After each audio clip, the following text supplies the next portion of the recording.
I was standing in our sun-drenched kitchen in Palo Alto, 34 years ago, my hands trembling as I pinned a handwritten note to the refrigerator. That was our life, a life of ink on paper, frantic hand gestures, and the heavy, beautiful weight of silence.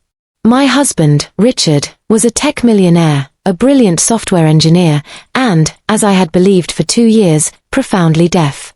I was 6 months pregnant, my belly a firm, round promise of the future. I felt Richard approach from behind. I could feel the heat radiating from his body, the familiar scent of his sandalwood cologne. I held up the note, a simple question about dinner, expecting his usual gentle touch on my shoulder to signal he'd read it. Instead, I felt his breath on my neck, and then, a sound that shattered my reality into a million jagged pieces. "Margaret," he said. His voice was deep, resonant, and perfectly clear. "I need to tell you something." The note slipped from my fingers, fluttering to the linoleum like a dying bird. I didn't turn around immediately. I couldn't. My brain was trying to process a sound that shouldn't exist. My deaf husband had just spoken.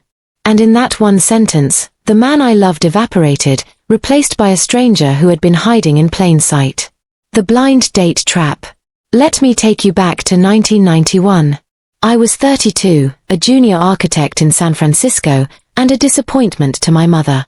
Every Sunday was a gauntlet of "Why aren't you married?" and "Your clock is ticking."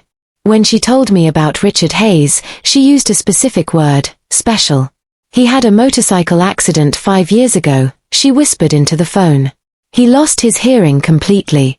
He's successful, handsome, and he needs someone patient. Someone like you, Margaret."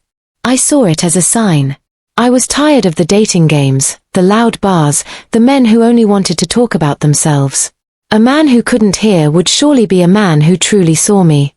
Our first date was a study in deliberate communication. Richard was stunning, dark hair, soulful eyes that never left my lips. We passed a notepad back and forth at an Italian restaurant in San Jose. "Your mother said you were brilliant," he wrote. She was right. I spent my nights hunched over sign language books, my fingers aching as I practiced the alphabet in my cramped studio apartment. I wanted to be his bridge to the world. I wanted to be the one woman who didn't see his disability as a burden. The collaborative lie. Richard's mother, Dorothy, was my biggest cheerleader. At Sunday dinners in Los Gatos, she would watch us sign to each other with tears in her eyes. "You're a saint, Margaret," she'd tell me. After his accident, he was so lost. His ex-girlfriend Julia, she couldn't handle the silence. She walked out. "But you're his miracle." I felt a surge of pride. I felt superior to the mysterious Julia. I was the one who stayed. I was the one who learned to sign "I love you" before I ever heard him say it. We married in Napa Valley. A beautiful, silent ceremony with an interpreter. I signed my vows through tears, promising to be his ears, his voice, his partner in all things. Our wedding night was a symphony of touch and gaze. I felt a profound connection, a soul-deep intimacy that I thought was only possible because we didn't have the clutter of spoken words. But 4 months into the marriage, the clutter started to feel like a cage. The vanishing career. Richard's software company went public. He was worth tens of millions. Dorothy began making subtle suggestions. "The pregnancy is going to be hard, Margaret. A woman in your position, why are you still commuting to the city? Richard wants you home. He wants to know his family is safe." I was exhausted. The morning sickness was brutal. With Richard's silent support, a nod, a gentle squeeze of my hand, I quit my firm. I gave up my blueprints for baby monitors. I traded my professional identity for the role of the devoted wife of the disabled visionary. Then came that Tuesday in the kitchen. The reveal. "I'm not deaf," Richard said, his voice now a haunting melody that felt like a mockery of every sign I'd ever made. I never was. I turned, my back pressed against the cold granite of the counter. Richard stood there, looking at me with those same brown eyes, but they were no longer soulful. They were the eyes of a scientist observing a lab rat. "The accident was a scratch," he continued. "My mother and we came up with a test. I needed to find a woman who loved me for me, not for the money. Someone who would stay when things were hard. Someone submissive enough to learn my language and adapt to my world. A test. I whispered. My voice was a ghost. 2 years of my life, our wedding, this baby, it was all a test.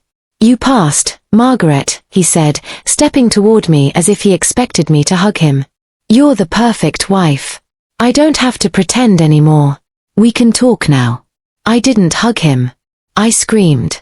I screamed until my throat was raw, a sound he had never heard from me because I had always kept my voice low so as not to frustrate his lip reading. You sociopath.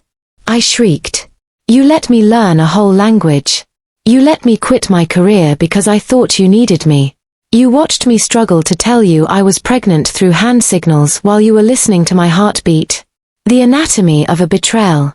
The most agonizing part wasn't the lie itself, it was the mechanics of it.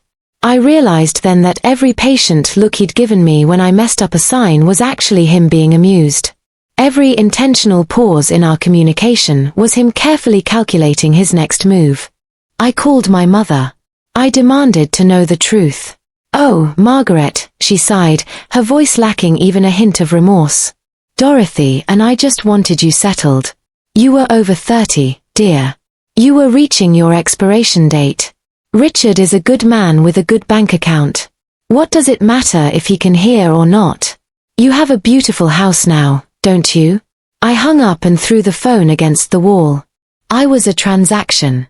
A deal brokered by two mothers who saw their children as problems to be solved through deception. The scientific reconstruction. I didn't leave immediately.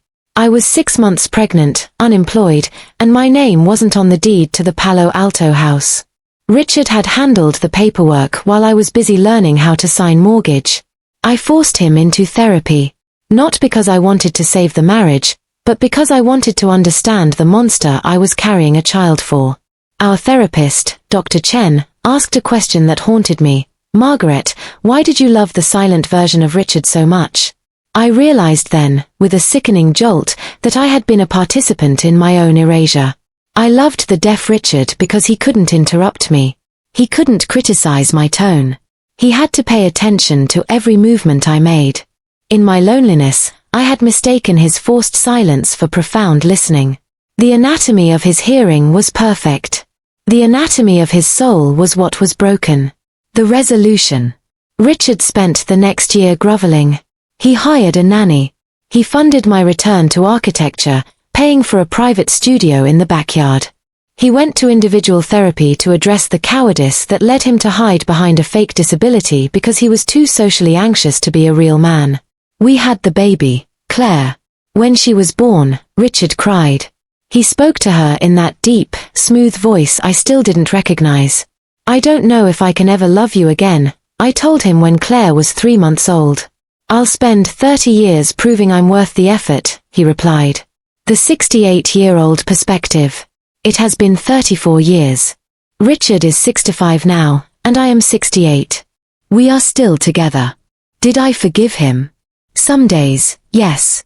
Some days, when we're sitting on the porch and he tells a joke that makes me laugh, I forget the kitchen in Palo Alto.